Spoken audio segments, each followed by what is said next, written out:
¿Qué tal? Buenos días, soy José Ramón López Portillo y les hablo desde Oxford, Inglaterra.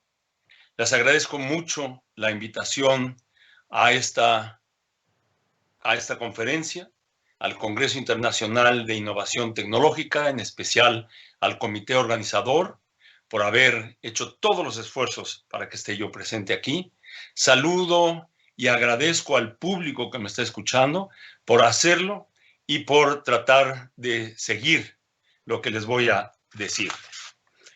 El tema de esta conferencia, esta plática, es la gran transición, retos y oportunidades del cambio tecnológico exponencial.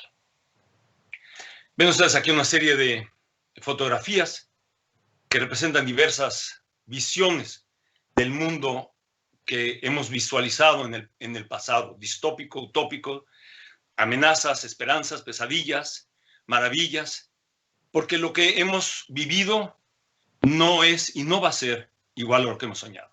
El avance científico-tecnológico se nos viene encima como un tsunami creciente y vuelve el futuro cada vez más incierto. Hay urgencia de cerrar la brecha entre la percepción de los problemas y las soluciones que ofrece la ciencia y la tecnología. Necesitamos aprender a navegar la transición hacia el futuro que queremos, evitando aquellos escenarios que no queremos.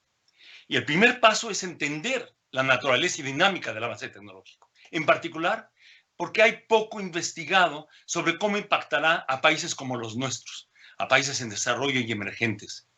Este conocimiento es vital para alcanzar la máxima adaptabilidad y capacidad tecnológica de respuesta futura.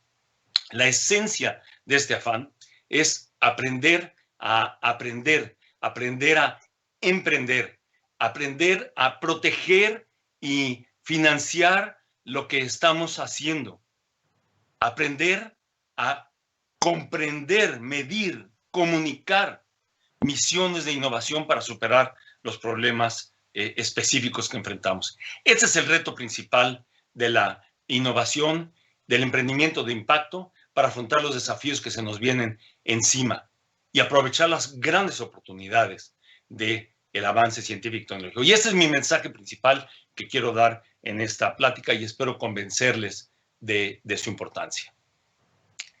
En fin, ven ustedes aquí una gráfica ondulada, representa la trampa malthusiana, porque las capacidades tecnológicas de la humanidad nos han permitido avanzar hacia la superación de la trampa malthusiana, principalmente relativa al nexo agua, energía, alimentos, comunicación y transporte. Ustedes van a ver en la gráfica futura cómo es que la humanidad no había pasado por decenas de miles de años de un nivel determinado en su población y en su economía. Porque en verdad es un mito que la madre tierra provee naturalmente los elementos para mantenernos vivos. La tierra en su estado primigenio no se extinguiría, como lo ha hecho con la casi totalidad de las especies que han existido. Prácticamente el 99.9% de ellas han desaparecido.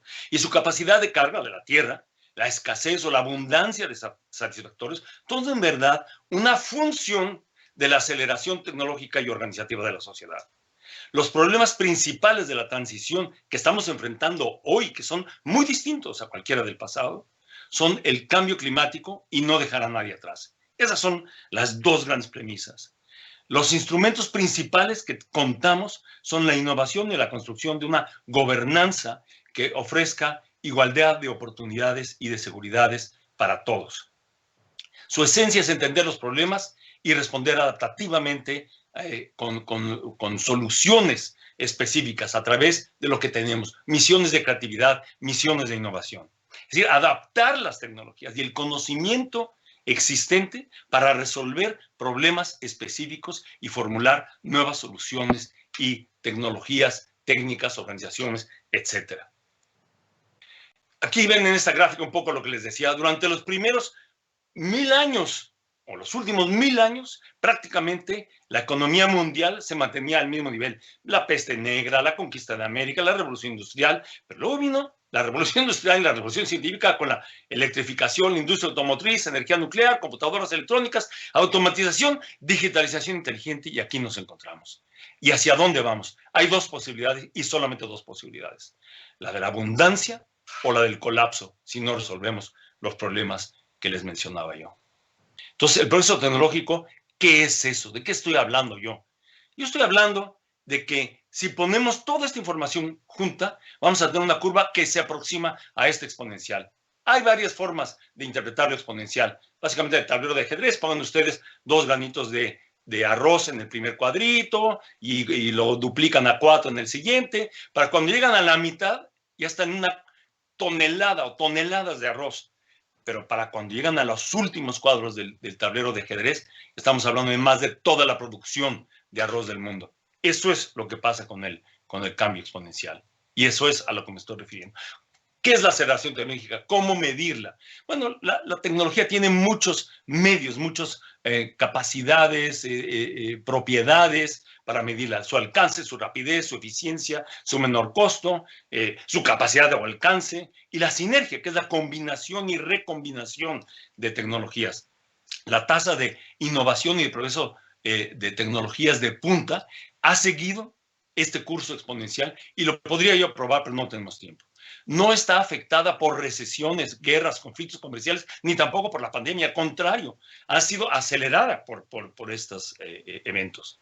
Entonces, ¿cuáles son los principales factores que me gustaría que tuvieran en mente que inducen ese progreso tecnológico? En primer lugar, la presión por encontrar soluciones vitales a problemas existenciales. El de la pandemia que estamos enfrentando y el cambio climático.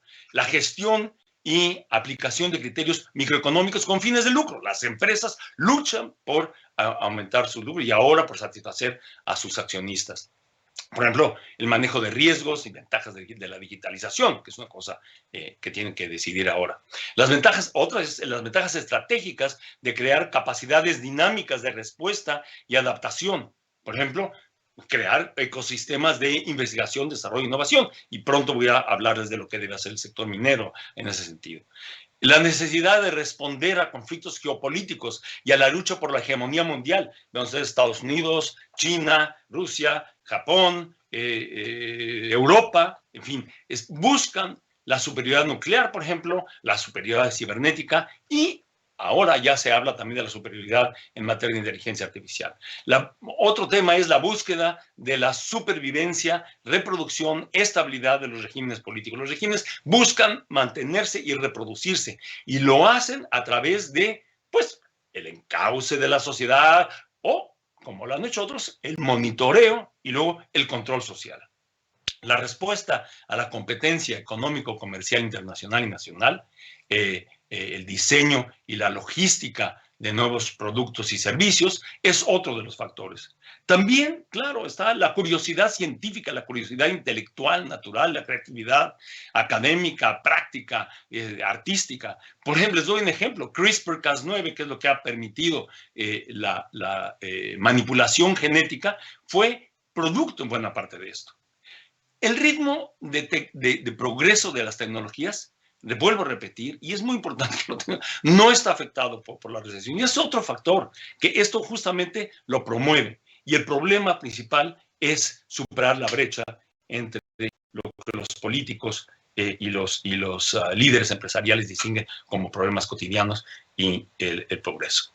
Bueno, ¿qué otro factor está? La dinámica del proceso tecnológico. Por una parte, ¿qué dirían ustedes? Si el precio por unidad adicional producida se está reduciendo y el costo total de la inversión se está aumentando, ¿por qué hay quienes invierten en esto? Que no sea el Estado, obviamente. Bueno, la razón es esta, que también el costo marginal de producir nuevas unidades se está reduciendo exponencialmente y el volumen de ventas se está aumentando también exponencialmente. En fin, en todos los países tecnológicamente avanzados, los gobiernos invirtieron efectivamente en infraestructura, en la diseminación asequible de tecnologías de propósito general, como la electricidad, como la Internet, y crearon una nueva gobernanza y adecuaron su sistema regulatorio para maximizar la absorción de tecnología y adecuarse a ello. Esto es fundamental, no es nada más el sector privado, es fundamentalmente la acción del Estado la que ha permitido esto. Otorgaron nuevas oportunidades para la inversión privada, nacional y extranjera innovadora. Impulsaron muy efectivamente a sus sectores empresarial y académico la formación de alto talento a través de sistemas de educación y de reconversión de la fuerza laboral y profesional, claro, para adecuarla a estos retos y oportunidades tecnológicas. Y esos países han entrado de lleno a la economía del conocimiento, a la economía de intangibles, a la economía circular. Su éxito no ha dependido de inscribir a su economía dentro del capitalismo liberal, sino de organizar estas fuerzas. Y el Estado ha sido el origen de los cambios tecnológicos más importantes en todos los países, capitalistas o no capitalistas, como lo quieran ver. Contrario a los preceptos de la economía liberal, vuelvo a repetir, el liderazgo tecnológico de países y compañías no ha derivado solo de las fuerzas del mercado libre. No solo ha derivado de eso. Sin la infraestructura necesaria, que es cara, que es riesgosa, que es de largo plazo, pues difícilmente habrían podido desarrollarse las grandes compañías tecnológicas que hoy vemos y sus múltiples productos. ¿Qué otra cosa está detrás? Bueno, el paradigma tecnológico, ¿por qué suceden estos cambios? Porque, y esto se conoce desde Schumpeter y mucho antes, ¿verdad? Las tecnologías de propósito general, piensen ustedes, el sistema carretero, la electricidad, etcétera, los ferrocarriles, etcétera, generan cientos de innovaciones, nuevas industrias y servicios que transforman la economía. Aquí ven ustedes cómo empieza en una etapa embrionaria, ¿verdad? Y empieza a tener un efecto. La electricidad, pues los bulbos, pues esto y lo otro, y van desarrollándose nuevas innovaciones. Facilitadora de un crecimiento acelerado, la electricidad para mover las industrias, la electricidad para mover la educación, la electricidad para mover absolutamente todo. Eso es lo que pasó con él. Y claro, se desprenden de esto múltiples nuevas innovaciones progresivas con una serie de impactos en cascada. Pero no es nada más esto, claro que no. Es el conjunto de tecnologías que se van sucediendo unas a otras. Piensen ustedes, por ejemplo, en el paradigma relacionado con la computación. Primero aparecieron los sistemas electromecánicos, luego las válvulas electrónicas, tubos de vacío, transistores, circuitos integrados, pero no nada más se van sucediendo de una manera lineal, sino de una manera exponencial. Tengan esto presente porque estamos en las etapas de la derecha. Esa es una visión muy, muy breve de lo que es un celular como este que tengo aquí enfrente de mí. En la mayor parte de los avances tecnológicos se fincan en políticas públicas en apoyo de un amplio ecosistema de innovación y de una estrecha colaboración público-privada y académica. Crean infraestructura, plataformas y oportunidades sobre las cuales los empresarios y el capital de riesgo forjan estas nuevas industrias, mercados de retornos e innovaciones. Esto transforma las bases y el horizonte sobre el que surgirán esos nuevos paradigmas tecnológicos que yo les decía, que son cada vez más disruptivos y son más vertiginosos, ¿no? En campos clave que abarquen, por ejemplo, todo el ciclo de la innovación, la investigación básica, investigación aplicada, comercialización, etcétera. Por ejemplo, esto de los componentes de teléfono, yo sé que Steve Jobs armó esta cosa, el teléfono celular, pero prácticamente todo el financiamiento y todas las innovaciones estaban ya respaldadas o habían sido ya desarrolladas por diversos gobiernos, principalmente el norteamericano. ¿Esto a qué lleva? Lleva a eras de progreso tecnológico diferentes, a grandes eventos de innovación, a nuevas plataformas tecnológicas de propósito general, que es lo que ven aquí. Entonces pasamos de la etapa de la mecanización hidráulica y de vapor, ¿no? El fierro, etcétera, los ferrocarriles, el telégrafo, a la etapa de la electrificación y de la producción en masa a principios del siglo XX, a la de computarización y automatización y hardware a partir de mediados del siglo XX, con la energía nuclear, claro, en primer lugar, y el inicio de la Internet. Y ahora estamos entrando en una etapa muy distinta, cualitativamente distinta, que es la de las altas capacidades de computación, de autoaprendizaje de las máquinas, es decir, de inteligencia artificial vinculada a la hiperconectividad, etc. Voy a hablar de esto más adelante, pero tengan en mente este desarrollo exponencial y en dónde nos encontramos. Es una visión que produce Gartner y otros, y que lo verifican para todos los productos, en donde la forma en que se aplican las tecnologías llevan a una curva de expectativas tecnológicas infladas. ¿Qué es lo que ocurre? Que muchas invenciones, muchas cosas nuevas, se dice, pues esto va a conquistar el mercado, qué bien. Y entonces van hacia arriba, se le invierte mucho y luego viene un momento de desilusión. Piensen ustedes, por ejemplo, no sé, cualquier cosa como la inmersión 3D, ¿verdad? La realidad virtual, que en el año 2000 se veía como una gran posibilidad y luego se desplomó, pero ahora está regresando y está entrando lo que es la plataforma de esclarecimiento y a la meseta de la productividad, donde ya muchas empresas empiezan a generar productos y una serie de servicios. Pero lo que quiero que te tomen en cuenta es que esta curva se está también compactando en el tiempo. Cada vez es más rápida, cada vez toma menos tiempo alcanzar a 50 millones de personas. Entonces, ¿por qué estoy diciendo que el futuro va a ser muy distinto del presente? Cuando el presente ha sido bastante distinto del pasado, pero no tanto. Se podía prever mucho hacia mediados del siglo XX. Porque todas estas tecnologías están enfrentadas a situaciones críticas. Del lado optimista, hay quienes dicen, bueno, pues vamos a poder superar con mayor productividad y con toda la revolución en el sector agropecuario, etcétera, la pobreza, el hambre, la ignorancia, la enfermedad, en fin, la violencia, la escasez en términos generales, y desatar las fuerzas creativas y colaborativas de la humanidad, generar igualdad de oportunidades y de seguridad sin dejar a nadie atrás, y finalmente el desarrollo de los objetivos de desarrollo sostenible que ha producido la Agenda 2030 de Naciones Unidas. Pero del lado pesimista, muchos dicen, pues sí, pero piensen ustedes que estamos creando, nuestra civilización ha creado una situación de posible colapso climático ambiental. También de desempleo masivo, las máquinas pueden sustituir a tanta gente. De desigualdad extrema, como lo estamos viendo, y voy a hablar de ello. El conflicto entre la seguridad pública y la privacidad personal. La lucha entre la democracia liberal y el autoritarismo digital, sobre el cual también voy a hablar. Y también otra cosa, mientras más poderosas son las tecnologías, cualquier cosa puede salir mal. Por ejemplo, un virus desarrollado genéticamente en algún laboratorio. Bueno, ¿cuáles son entonces las tendencias e impactos globales de la aceleración tecnológica? Es una visión general y todos empiezan con D, para que sea más fácil entender. La primera es, claro, la digitalización inteligente. ¿Por qué inteligente? Porque está respaldada por, no solamente por Internet, sino por plataformas digitales y la inteligencia artificial.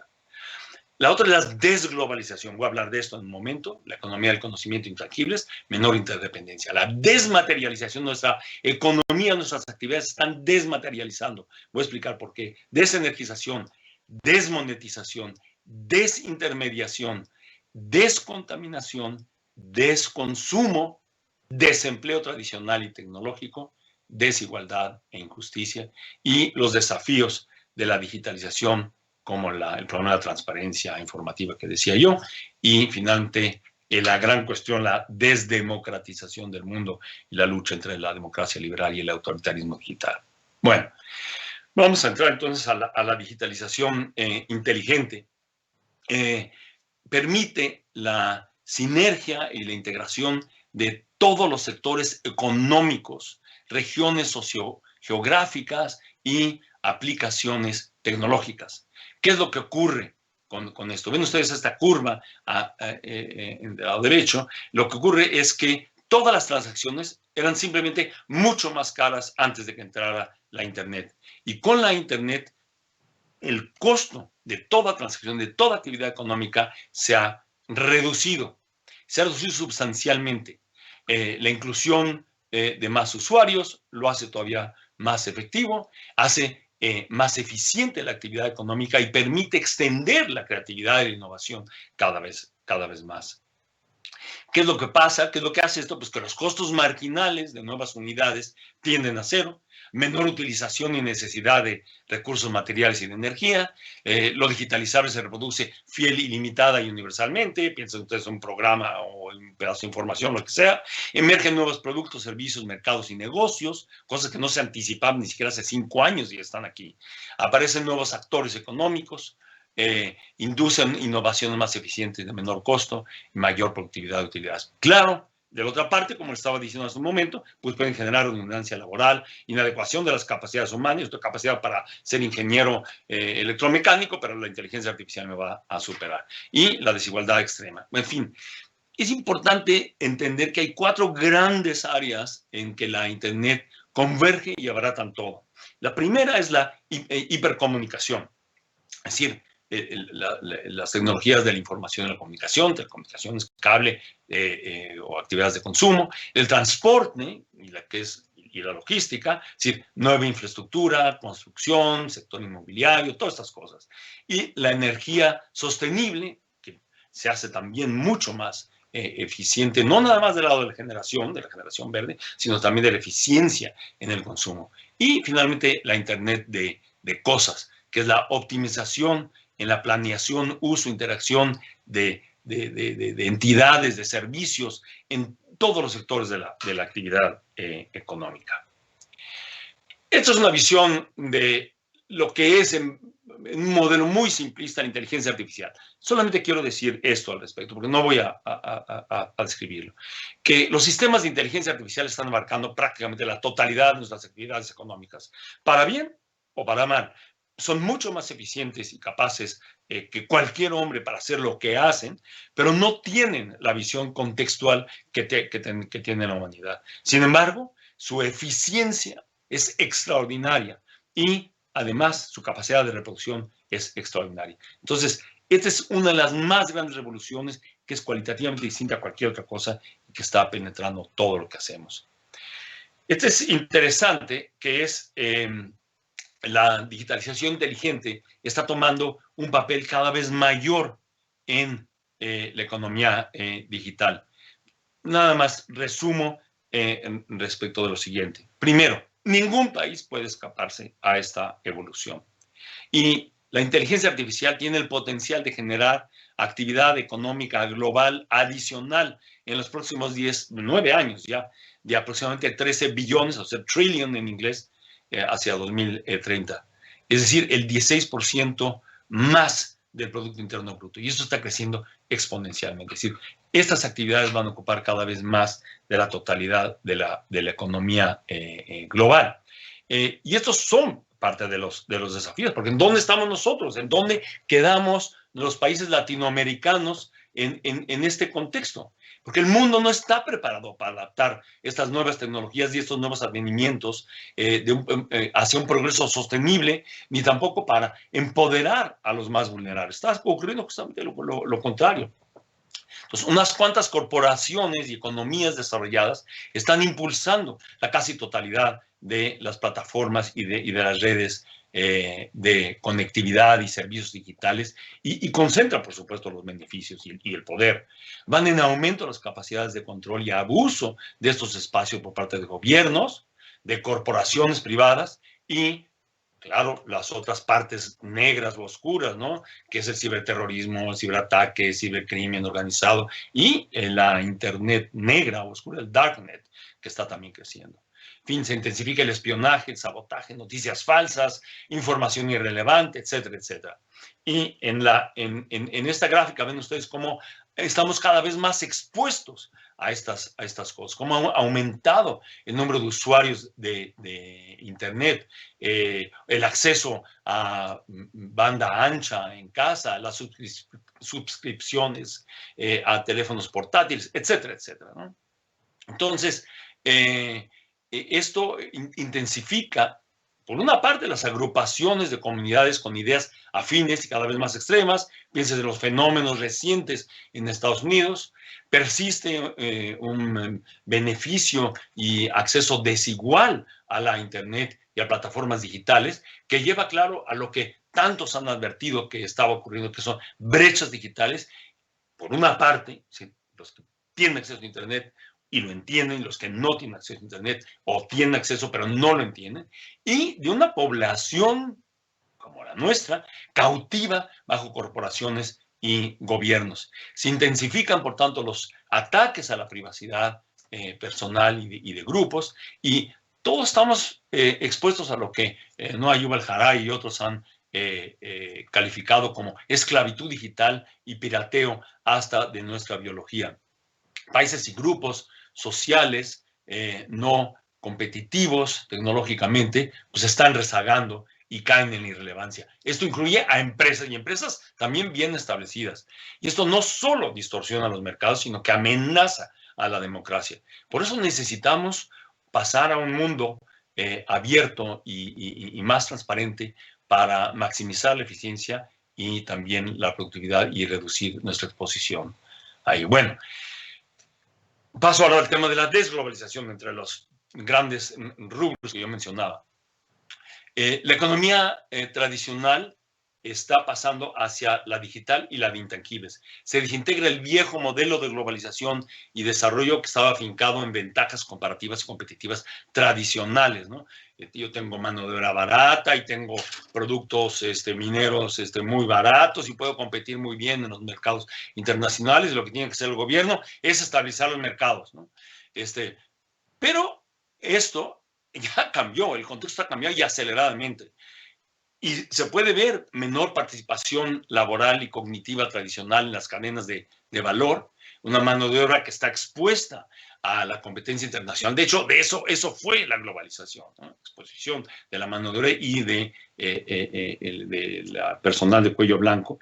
Y otro tema, la industrialización ha cesado de ser la vía hacia un desarrollo efectivo y el bienestar económico. Y aquí ven ustedes, esta es la curva de la sonrisa, en donde todos estos pasos de la cadena de valor se están transformando aceleradamente. Otro aspecto, el aspecto siguiente de la globalización es justamente el surgimiento de la economía digital e intangible, que está impulsada por la economía del conocimiento. Los mercados globales son más móviles y son más únicos para la mano de obra, para el capital, para la tecnología, etc. La automatización induce mayor productividad y la repatriación de la manufactura, que es otra cosa. Por ejemplo, países como México tienden a estar expuestos a que industrias como la automotriz se repatria a Estados Unidos o a Alemania o a donde sea, porque simplemente la impresión 3D y tantas otras cosas pueden ayudar a hacerlo y nosotros nos quedaríamos desindustrializados. Entonces, la lucha actual debe ser por absorber, adecuar y encauzar esta revolución digital inteligente hacia el bien común. Vean ustedes cómo en la cadena de valor pesa menos, cada vez menos, los servicios de manufactura estandarizados y cada vez valen más la investigación y el desarrollo, la logística, hasta los servicios postventa. Otra prueba de la desglobalización es esta gráfica de largo plazo, en donde se ven desde 1880 cómo el mundo se ha globalizado. Globalizar es la tendencia hacia arriba. La intensa globalización, y por eso se calificó de los 70 hasta el año 2000, ha llevado a una desglobalización actual. Hay maneras de medirlo a través de la interdependencia y la integración económica mundial. Ahora vamos a pasar a la desmaterialización. La desmaterialización es simplemente el uso de cada vez menos recursos materiales para producir unidades similares a las anteriores. Vean ustedes en el caso de productos metálicos cómo su utilización respecto a la producción industrial total empieza a bajar a partir de los 80 y esta tendencia se está acelerando en la medida en que entramos a ese mundo digital. Otra forma de verlo es, de nuevo, el telefonito. Cuando yo era joven, pues yo tenía que utilizar todos estos aparatos que están acá arriba, que costaban muchísimo, para hacer lo que ahora hace mucho mejor y más coordinadamente mi celular. Esto es desmaterialización. Todo lo que se requería en términos de investigación, desarrollo, ingenieros, trabajadores, etcétera, para producir las grabadoras y las cámaras fotográficas, etcétera, del pasado, ahora lo hace mi teléfono mucho más rápida y eficientemente y pesa obviamente mucho menos. La desenergización, que implica esto, bueno, pues que hay un creciente uso de energía limpia, sostenible, eficiente y económica, por una parte, pero por la otra, un menor uso de energía para producir y hacer lo que necesitamos, para iluminar nuestras casas, para llevar a cabo nuestro trabajo, etcétera. Los principales sectores contaminantes, recuerden ustedes cuáles son. En primer lugar, el de la construcción y bienes raíces. En segundo lugar, son las actividades agropecuarias, particularmente las del ganado, y los insumos para la agricultura que utilizan una enorme cantidad de carbono. El tercero es la transportación, desde la aérea hasta la vehicular. Y claro, la actividad económica, luego viene el consumo doméstico y también la generación de energía propia. Crear infraestructura, regulación, incentivos y capacitación para las energías renovables es lo que tenemos que hacer para continuar esta tendencia. Bueno, la desmonetización, esto es relativamente fácil, ya saben ustedes que no necesitamos llevar efectivo para hacer nuestras transacciones y para prácticamente todas las actividades en todos los sectores. La desintermediación, voy a hablar en un momento de estas cosas, entre otras de blockchain. Los intermediarios, el middleman, el hombre del medio, está desapareciendo. El desconsumo, estamos entrando muy rápidamente a la economía de la experiencia, que no se limita a ofrecer simplemente productos y servicios, ya que vender servicios no es suficiente. Y luego los procomunes colaborativos y las economías basadas en sistemas inteligentes y descentralizados. Por ejemplo, utilizar energía solar para tener una pequeña productora con base en impresoras de tercera dimensión para producir las cosas que yo necesito para hacer lo mío o para extraer agua. Cualquier cosa. Les recomiendo ahí leer a Jeremy Rifkin. Yo les puedo mandarle una pequeña bibliografía, ¿verdad? Entonces, el costo marginal de la economía experiencial tiende a cero. Es una cosa muy importante que tengo en la cabeza. Porque el conocimiento, la creatividad, las invenciones, la investigación, el emprendimiento, la educación, la capacitación, la producción en general, la generación de energías renovables y altamente descentralizadas y difundidas, todo eso, el costo de eso tiende a cero. Por ejemplo, energía solar.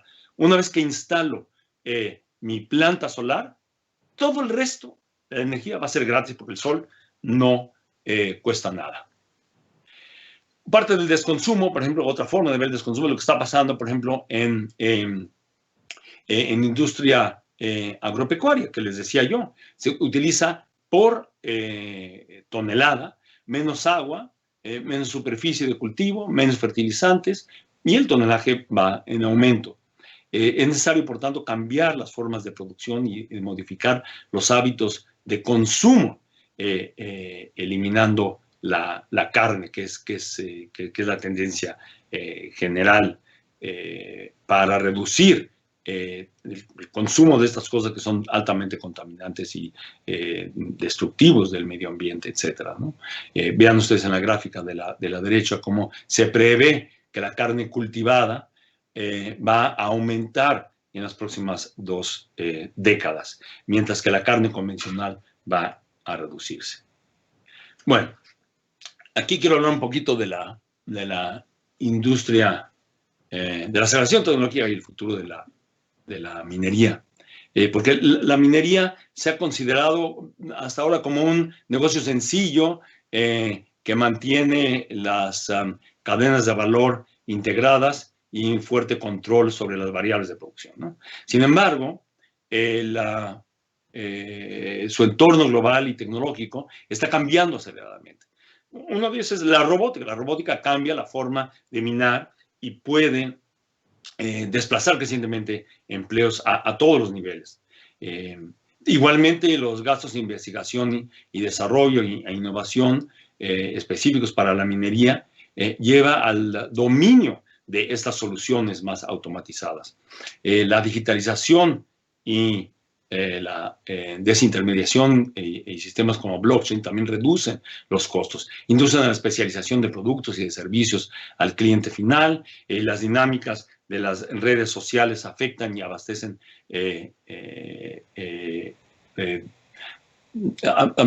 abastecen de manera distinta las necesidades, y la minería, en fin, forma parte de un ecosistema económico, social y tecnológico cada vez más amplio y cambiante. Y pocas empresas mineras desarrollan capacidades dinámicas de preparación a estos retos futuros.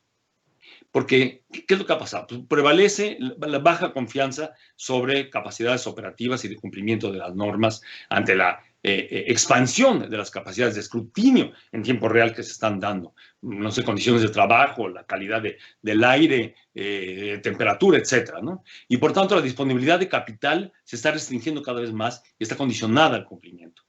Empresas menores carecen de medios para solventar gastos de cumplimiento, mientras que son atraídos nuevos participantes que pues tienen soluciones innovadoras y grandes contactos en el mundo financiero y en el mundo comercial.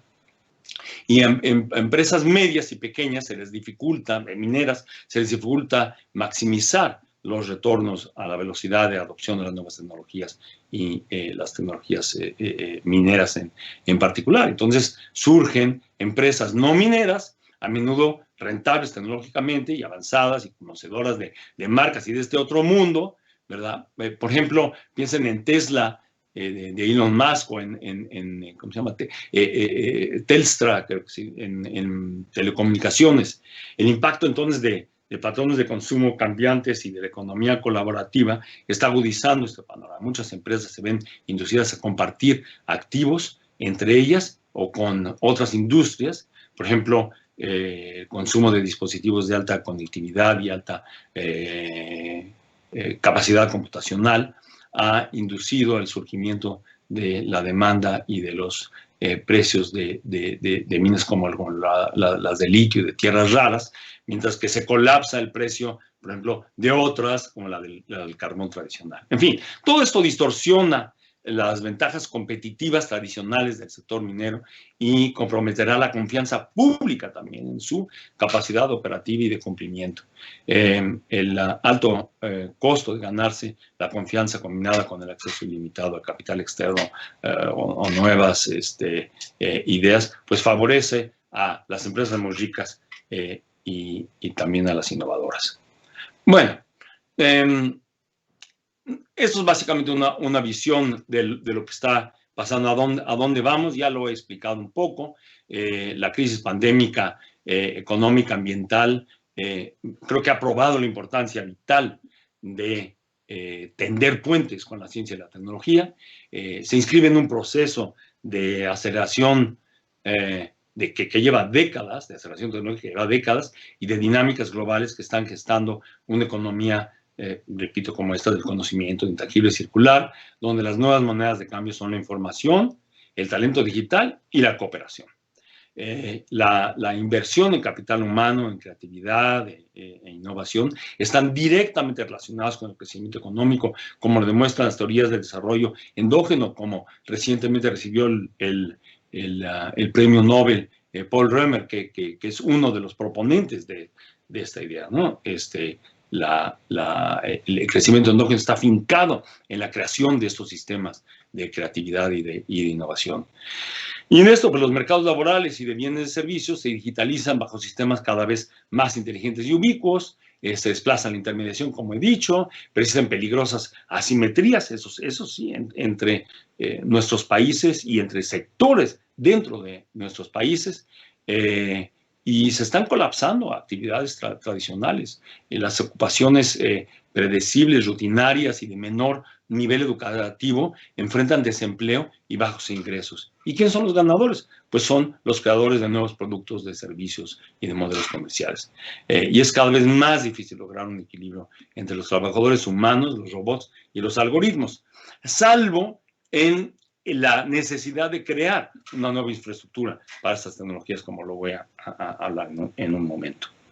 En fin, la pandemia, lo que quiero decir es que la pandemia está profundizando estas tendencias y puede ser que también induzca a mayores desigualdades. Bueno, esto me lo voy a saltar, nada más les voy a dejar un sabor de qué es lo que está pasando.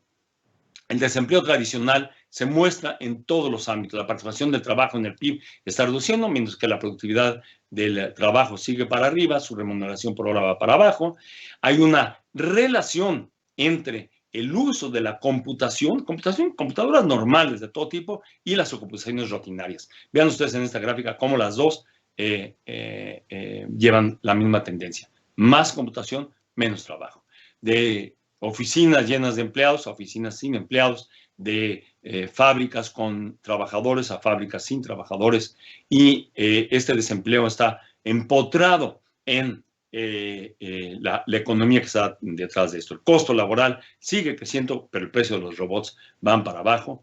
A la derecha hice estas gráficas, las tomé de la CEPAL, sobre cómo el costo de la mano de obra se mantiene, pero la de los robots, ya sea específicos o genéricos, está bajando. Y entonces, ¿en qué mundo nos encontramos? En un mundo en donde las actividades primarias se han ido para abajo en términos de su ocupación del producto total, las secundarias, que es la industria también, la terciaria, que son los servicios igualmente, y hemos entrado en una economía cuaternaria del conocimiento y de intangibles, pero no sabemos cuál es su ruta. Quizá no va a seguir y entonces vamos a entrar en una etapa de desempleo. Este es un cuadro que les demuestra las distintas tendencias. Todos hablan de distintas cosas, ¿no? Pero a pesar de la incertidumbre y dependiendo de las políticas seguidas, podría generarse grandes empleos en las próximas décadas. Sin embargo, si nos ponemos a pensar que necesitamos entrar de lleno a esta nueva economía tecnológica, alguien tiene que construir esa infraestructura y quienes lo tienen que construir son los seres humanos. Si esto ocurre y si esto lo inducen nuestros propios gobiernos, entonces vamos a poder generar empleo suficiente en las próximas décadas. Pero tenemos que entender el problema y no nada más pensar en ello y pensar que la tecnología viene de fuera. No, tenemos que crear las condiciones para absorberla y para aplicarla. Esta curva simplemente describe cómo se ha distribuido inequitativamente el ingreso en todo el mundo de 1988 a 2008, donde los más beneficiados han sido las clases medias de los países emergentes, China, piénsese, y las clases medias de los países desarrollados son los que menos han recibido. Por eso quizá Brexit y por eso fenómenos en otros países desarrollados. Y claro, el 1% del que hablaba Thomas Piketty, que efectivamente ha aumentado su ingreso. Y esto es lo que ha ocurrido en los últimos años. La tendencia es más o menos igual. Se ha colapsado la participación, no se ha bajado la participación de las clases medias de los países en desarrollo, pero sigue aumentando mucho la del 1%. La desigualdad está empotrada también en los niveles de educación. Aquí entonces, mientras más educado, más posibilidades tiene de recibir un ingreso mayor, mientras menos, pues menor el ingreso. Y la automatización no hace más que exagerar estas tendencias. Y aquí se ve esta tendencia, la concentración del ingreso y de la riqueza en muy pocas manos contra la proporción del ingreso ganado por el 1% de la gráfica de la derecha.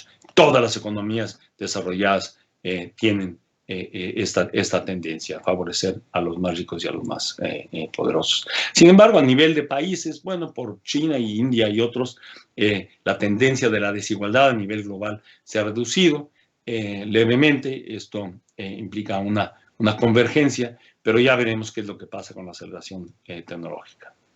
Bueno, entonces, respecto a la desdemocratización, el tema está en que ha aumentado enormemente la vigilancia y el monitoreo y el interés de los países de darle seguimiento a su población. No voy a entrar en detalles porque no es tan importante, solamente dejar ver en la gráfica de la derecha abajo que los países en naranja están utilizando sistemas de seguimiento, de monitoreo y de control social, y otros, los otros en azul, también lo están haciendo, pero son más discretos. De hecho, hay más cámaras y más sistemas de seguimiento y vigilancia y de inducción de conductas en las economías capitalistas que en las que no lo son. Pero esta tendencia va a definir, yo creo, como lo han dicho otros este siglo. Bueno, lo que pasa es que los retos globales las tecnologías en América Latina requieren de una revisión completa. No estamos preparados. Tenemos una infraestructura muy débil. Urge, por tanto, formar capital humano altamente cualificado, crear capacidades para absorber y adaptar tecnologías disruptivas, generar ecosistemas de innovación propio, académico, academia, empresa, gobiernos y las tres hélices, y una nueva política pública, educativa e industrial de alto impacto. América Latina prácticamente no genera, repito, tecnologías de frontera, somos importadores de ella y la proporción que representa esto en el PIB se está reduciendo. Ante la relación tecnológica, América Latina necesita más que importar las tecnologías, necesita adaptarlas, absorberlas para resolver problemas específicos. Y como decía yo antes, la manera de hacerlo es generando la infraestructura para absorberlas. ¿Qué es esto? Bueno, obviamente electricidad para todos, internet para todos, educación para todos y sistemas de coordinación, de colaboración entre todos. Urge, por tanto, invertir en estas tecnologías de punta. Piensen ustedes que si va a representar esto 13 billones, trillion de dólares en los próximos años, ¿cómo subirnos a este mundo? ¿Cómo invertir en estos mundos? ¿Cómo no quedarnos atrás? Pues hay instrumentos y startups en donde se puede invertir. Tengo yo algunas ideas, enfocar y entender esos startups digitales inteligentes, pueden hacer mucho, nuevos instrumentos que se están creando para intercambiar ideas y para crear pues nuevas instalaciones, nuevas facilidades en nuestros países. Pero no hacerlo, no subirnos a esta ola tecnológica, dejaría a América Latina quizá en la irrelevancia. Es necesario cambiar, por tanto, la mentalidad que hemos tenido en América Latina de seguir con nuestra economía tradicional a abarcar una diferente, una de economía experiencial, en donde cambiemos de la posesión al estatus, de la experiencia, de poseer cosas a tener mejor experiencia, de compartir servicios y bienes, de los mercados a redes, del consumismo a actividades de sostenibilidad, del emprendimiento lucrativo al emprendimiento que diríamos de impacto social y ambiental positivo, del poder como una estructura vertical a una horizontal o lateral, del individualismo a la colaboración, en fin, de la exclusividad a la inclusividad, este tipo de cosas. Y ya esta gráfica es la penúltima, describe cuál es el margen de adaptación que tenemos. Piensen ustedes que nuestras instituciones, nuestras empresas, se mueven linealmente o gradualmente, que es la curva azul. Sin embargo, el cambio tecnológico y sus retos lo hace exponencialmente, que es la curva roja.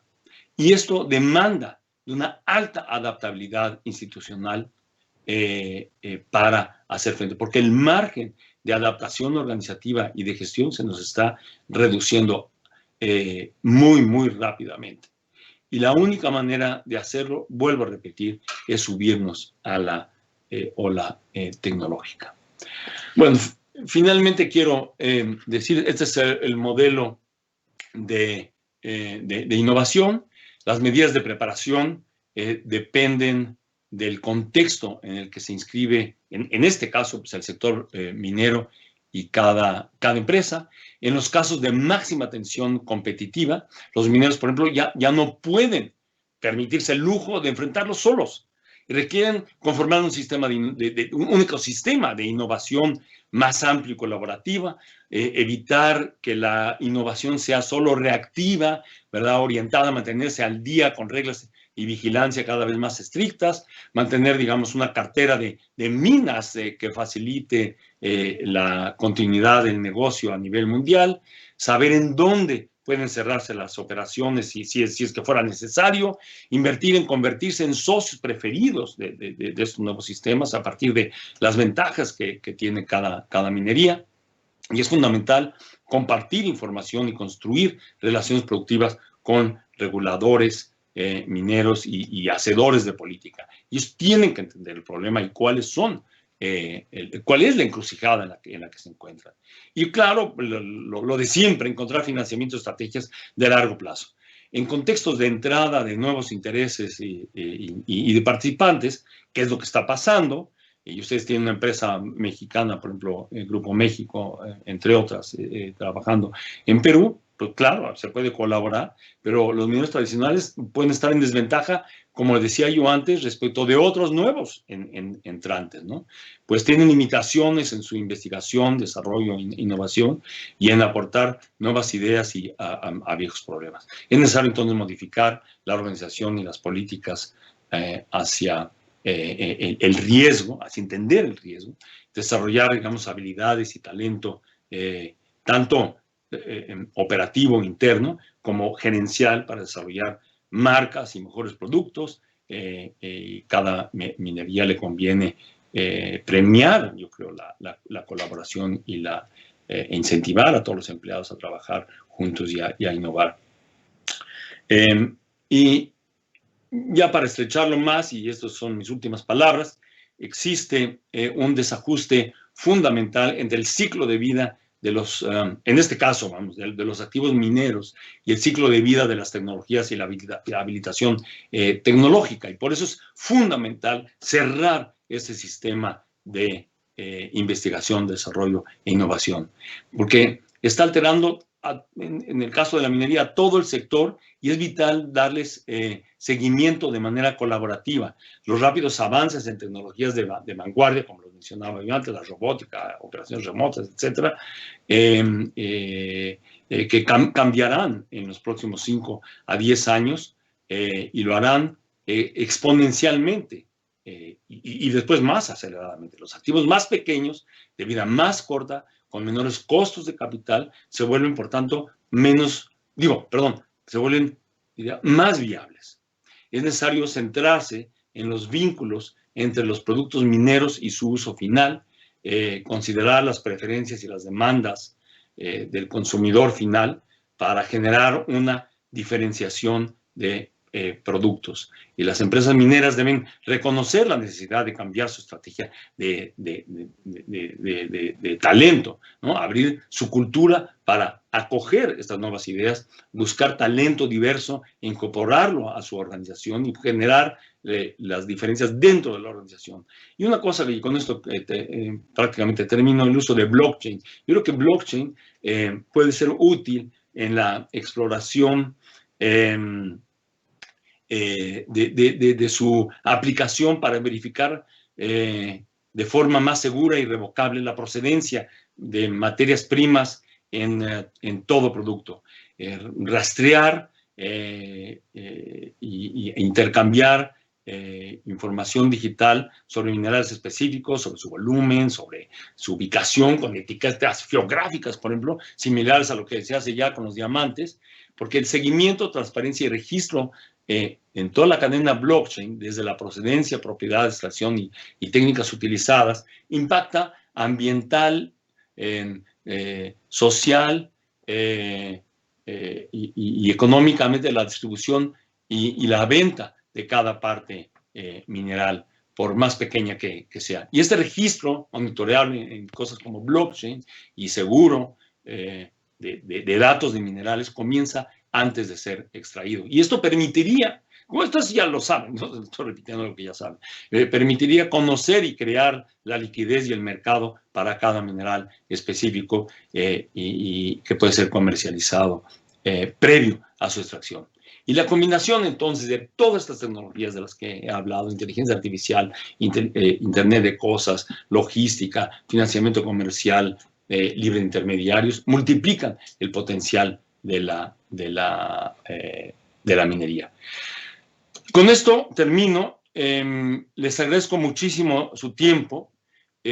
Obviamente espero tener contacto directo con algunos de ustedes para intercambiar ideas, pero el mensaje más importante es que esto se nos viene encima cada vez más rápido. Necesitan ustedes colaborar, compartir información, protegerse y entrar de lleno a la ola tecnológica.